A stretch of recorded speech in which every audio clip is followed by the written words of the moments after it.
माधव कहते हैं, किसी जीव को कष्ट देकर आप मुझे खुश नहीं देख सकते हो। श्री कृष्ण जगत के स्वामी हैं, वह कण कण में निवास करते हैं। छोटे से छोटे जीव के हृदय में ईश्वर का वास होता है।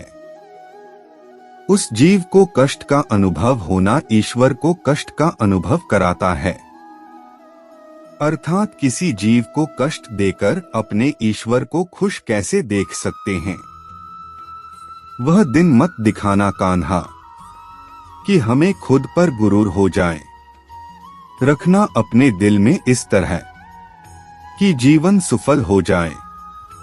जो कृष्ण का दास हो जाता है वह अपने आराध्य से ऐसे दिन ना दिखाने की कामना करता है जिससे उसमें कभी गुरूर आ जाए। वह तो अपने कृष्ण का सेवक बनकर ही जीवन सफल बनाना चाहता है। जो हुआ अच्छा हुआ, जो होगा अच्छा होगा। स्वयं को मुझ पर छोड़ दो, अपने कर्म पर ध्यान दो। कर्म ऐसा जो स्वार्थ रहित पाप रहित हो। कृष्ण अपने भक्तों को कर्म का मार्ग दिखाना चाहते हैं। वह कहते हैं, अपने कर्म समाज के प्रति और मानव कल्याण के प्रति केंद्रित करते हुए करो। बाकी फल की चिंता मत करो, उन सभी कर्मों को मुझे समर्पित करो। इस मार्ग को अपनाकर तुम मुझे प्राप्त कर सकते हो, मेरे प्रेम का भागीदार बन सकते हो। दुष्ट लोग अगर समझाने मात्र से समझ जाते तो यकीन मानो महाभारत कभी ना होता। जो दुष्ट लोग होते हैं वह कठोरता से ही मानते हैं, उनको समझाने के लिए कठोर व्यवहार करना आवश्यक है। अगर समझाने मात्र से दुष्ट समझ जाते तो बांसुरी बजाने वाला कभी महाभारत नहीं होने देता। जो अपने मन पर नियंत्रण नहीं रखता वह स्वयं का धीरे धीरे शत्रु बनता जाता है। मनुष्य का मन सदैव से चंचल रहा है। इस मन की चंचलता ने मनुष्य को पथभ्रष्ट तथा मार्ग से विचलित करने में कोई कसर नहीं छोड़ी। जो व्यक्ति अपने मन को नियंत्रण में नहीं रखता वह धीरे धीरे स्वयं का शत्रु बन जाता है। ज्यादा हंसने और बोलने वाला व्यक्ति अगर चुप हो जाए तो मान लेना वह भीतर से टूट चुका है। जो व्यक्ति सदैव हंसता खेलता मुस्कुराता रहता हो, अगर वह अपने स्वभाव से भिन्न हो जाए अर्थात चुप गुमसुम उदास रहने लगे तो समझना उसके हृदय में एक पीड़ा है। उस पीड़ा ने उसे कमजोर बना दिया है। जिस व्यक्ति के पास संतुष्टि नहीं है उसे कितना भी मिल जाए वह असंतुष्ट ही रहेगा।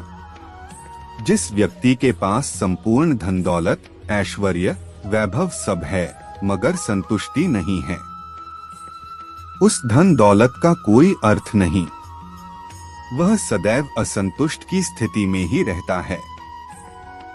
जिसके पास संतुष्टि है वह थोड़े में भी संतुष्ट रहता है।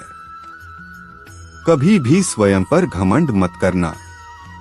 पत्थर भी भारी होकर पानी में अपना वजूद खो देता है।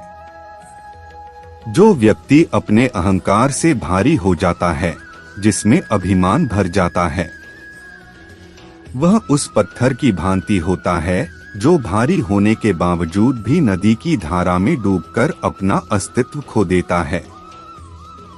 अगर ईश्वर तुम्हें ज्यादा प्रतीक्षा करवा रहे हैं, हो सकता है जितना तुमने मांगा उससे ज्यादा देने वाला हो। अगर किसी लक्ष्य, खुशी या सफलता की प्राप्ति में लंबा समय लग रहा है, प्रतीक्षा की अवधि अधिक है, तो हो सकता है आपकी अपेक्षा से ज्यादा आपको मिलने वाला है। अपने कर्म पर अडिग रहिए और विश्वास रखिए उस ईश्वर पर जो आपके कर्म की परीक्षा ले रहा है। मैं और मेरा की लालसा तथा भावना से मुक्त हो जाता है, उसे शांति प्राप्त होती है। जिस व्यक्ति में अहंकार में और मेरा का भाव समाप्त हो जाता है, कुछ पाने की लालसा नहीं होती। वह परम शांति को प्राप्त करता है, उसे भगवान ईश्वर की शरण प्राप्त होती है। अंत समय में वह उस परम पद को प्राप्त होता है जो देवताओं के लिए भी दुर्लभ है। जो अपने हिस्से का काम किए बिना ही भोजन पाते हैं वह चोर हैं। यह जीवन कर्म प्रधान है। जो व्यक्ति कर्म करके परिश्रम करके अपने लिए कुछ अर्जित करता है वह वास्तविक रूप से उस फल का भागी है। अन्यथा वह चोर की भांति है जिसे बैठे बिठाए सब मिल जाता है। व्यक्ति को आपकी कदर नहीं, उसके साथ खड़े रहने से अच्छा आप अकेले रहें। जिस व्यक्ति के पास आपके लिए मान सम्मान और कदर ना हो उनके साथ रहना व्यर्थ है।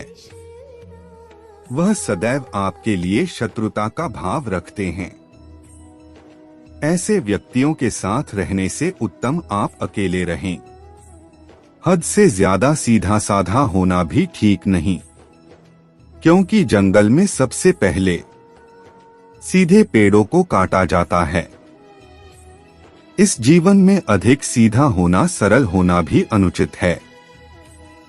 जो सरल और सीधे स्वभाव का होता है लोग उसका अनायास फायदा उठाते हैं। लोग कहते हैं अपनों के आगे झुक जाना चाहिए, किंतु सच बात तो यह है जो अपने होते हैं वह कभी झुकने नहीं देते। जो लोग यह कहते हैं अपनों के आगे झुकने में बुराई नहीं है, उन्हें यह भी मालूम होना चाहिए जो अपने होते हैं वह कभी झुकने नहीं देते। अच्छी किस्मत के लोग थोड़ा भी बुरा होने पर भगवान को कोसते हैं और बुरी किस्मत के लोग थोड़ा भी अच्छा होने पर भगवान का स्मरण और धन्यवाद करते हैं। जिनकी किस्मत अच्छी होती है, जिनके पास किसी साधन की कोई कमी नहीं होती, वह थोड़ा सा भी कष्ट नहीं झेलते। थोड़ी सी भी कमी होने पर भगवान को कोसते हैं। वहीं जिनके पास अभाव होता है, जिनके पास साधन की कमी होती है, उनके पास थोड़ी सी भी बरकत हो या खुशी मिले वह भगवान को धन्यवाद करते हैं।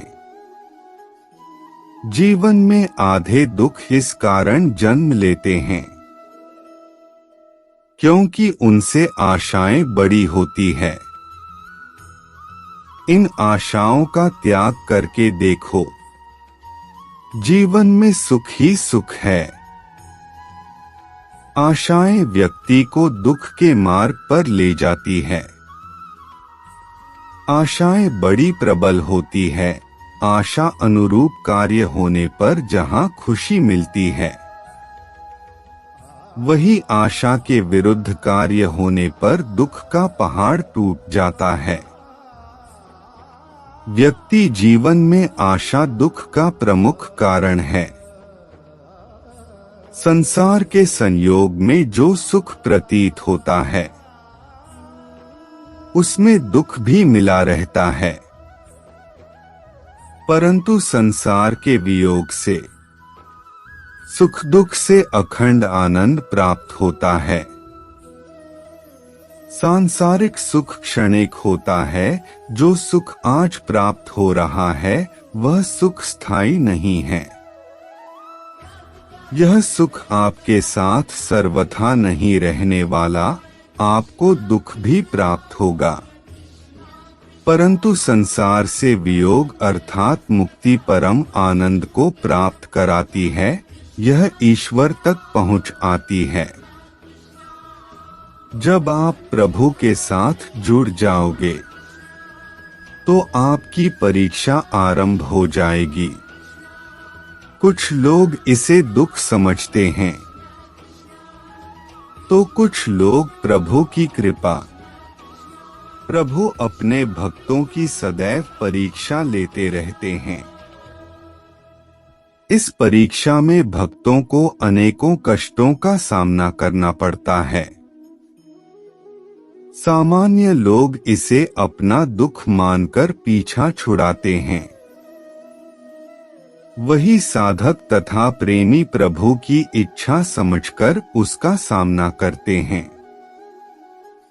मुंह से माफ करने में किसी को वक्त नहीं लगता, पर दिल से माफ करने में सारी उम्र बीत जाती है। मुंह से माफी देना और हृदय से माफी देने में काफी अंतर है। मुख द्वारा दिए गए माफी को तत्काल प्राप्त किया जा सकता है, किंतु दिल की माफी प्राप्त करने में उम्र बीत जाती है। जिंदगी के इस रण में खुद ही कृष्ण, खुद ही अर्जुन बनना पड़ता है। रोज अपना ही सारथी बनकर जीवन के महाभारत से लड़ना पड़ता है। यह जीवन एक रणभूमि है, यहाँ निरंतर संघर्षों का सामना करना पड़ता है। इस संघर्ष रूपी महाभारत में स्वयं अपना सारथी, अपना मार्गदर्शक और योद्धा बना होता है। आत्मा को शस्त्र नहीं काट सकता, अग्नि नहीं जला सकती, जल नहीं बुझा सकता, वायु नहीं सुखा सकती। आत्मा शाश्वत सत्य है, यह अजय है, अमर है। आत्मा नए नए शरीर को धारण करती है।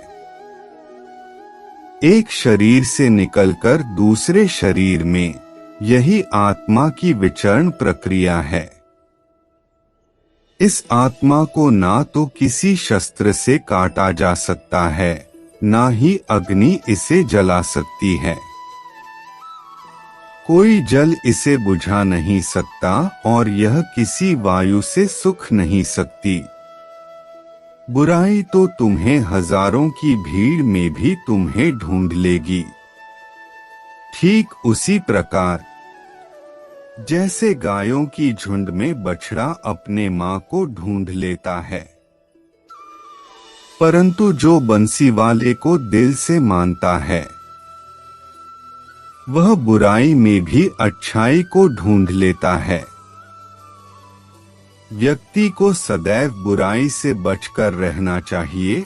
अगर कोई बुरा कर्म करता है तो वह कर्म उसको अपने जीवन में भोगना ही पड़ता है। जिस प्रकार बछिया झुंड में भी अपने मां को ढूंढ लेती है, वैसे ही कर्म का फल आपको हजारों के भीड़ में भी ढूंढ लेगा।